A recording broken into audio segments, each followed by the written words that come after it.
जिस्मानी खेलों में जिस्मानी वर्जिश की ज़रूरत होती है। दिमागी खेलों में ज़हनी सलाहियत, इर्तकाज़ और तेज़ सोच की ज़रूरत होती है।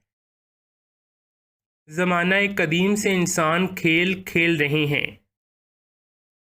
खेल में सेहतमंद मुसाबकत का उनसर होना चाहिए। खेल किसी जानदार के लिए नुकसानदेह नहीं होना चाहिए। एक अच्छा खेल शुरा के साथ साथ तमाशाइयों दोनों के लिए तफरीह का ज़रिया होना चाहिए।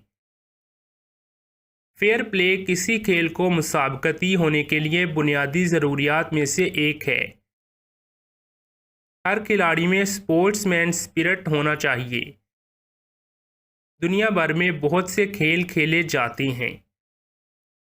आईसीसी क्रिकेट वर्ल्ड कप और सॉकर वर्ल्ड कप हर 4 साल बाद मुनक्कद होने वाले बड़े बैनुल-अक़वामी खेलों के मुकाबले हैं।